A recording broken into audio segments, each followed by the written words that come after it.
মাননীয় সভাপতি, বাংলাদেশ গত 7 বছর যাবৎ মায়ানমার হতে আগত 12 লাখেরও বেশি রোহিঙ্গাদের মানবিক কারণে আশ্রয় দিয়ে আসছে।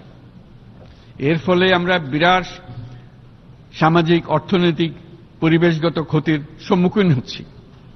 মায়ানমারের অভ্যন্তরীণ সমস্যা থেকে সৃষ্ট এই সংকট বাংলাদেশ ও আমাদের অঞ্চলের জন্য প্রথাগত ও অপ্রথাগত উভয় ধরনের নিরাপত্তা ঝুঁকির কারণ হয়ে দাঁড়িয়েছে। মায়ানমার থেকে বাংলাদেশে বলপূর্বক বাস্তুচ্যুত রোহিঙ্গাদের সহায়তা করতে আমরা অঙ্গীকারবদ্ধ।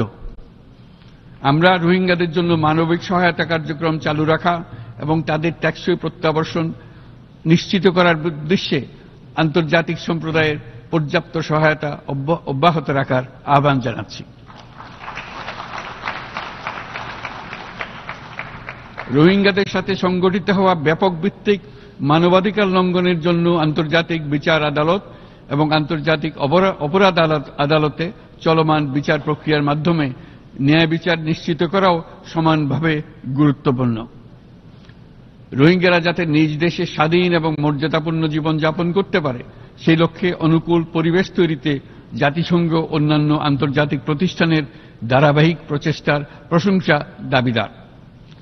এই লক্ষ্যে রোহিঙ্গারা যাতে পর্যাপ্ত নিরাপত্তা ও অধিকার নিশ্চিত করে তাদের নিজ ভূমি রাখাইনে ফিরে যেতে পারে তার পথ সুগম করা অত্যন্ত দরকার। মায়ানমারে প্রতিনিয়ত পরিবর্তনশীল অবস্থা বিবেচনায় রেখে বাংলাদেশ আন্তর্জাতিক সম্প্রদায়ের সাথে একযোগে রোহিঙ্গাদের নিজ দেশে মর্যাদাপূর্ণ টেকসই প্রত্যাবর্তনের জন্য পরিবেশ সৃষ্টিতে কাজ করতে প্রস্তুত।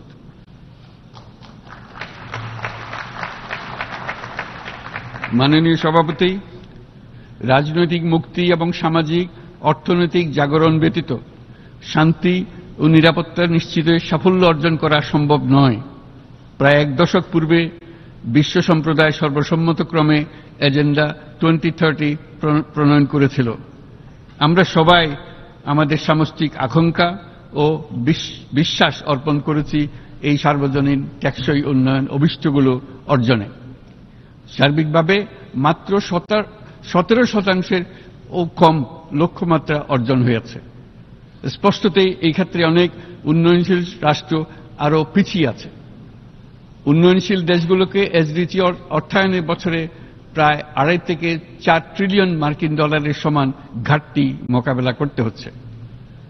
উন্নয়নশীল বিশ্বের ঋণের বোঝা, ক্ষয়িষ্ণু আর্থিক সক্ষমতা এবং জলবায়ু পরিবর্তনের ক্ষতিকর প্রভাবের কারণে বাংলাদেশের মতো দেশগুলিতে বেশি ঝুঁকিতে রয়েছে। আমরা আশা করি উন্নয়নের জন্য অর্থায়ন সংক্রান্ত 4র্থ আন্তর্জাতিক সম্মেলনে এই ধরনের জটিল এবং কাঠামোগত সমস্যাগুলোর দিকে নজর দেওয়া হবে।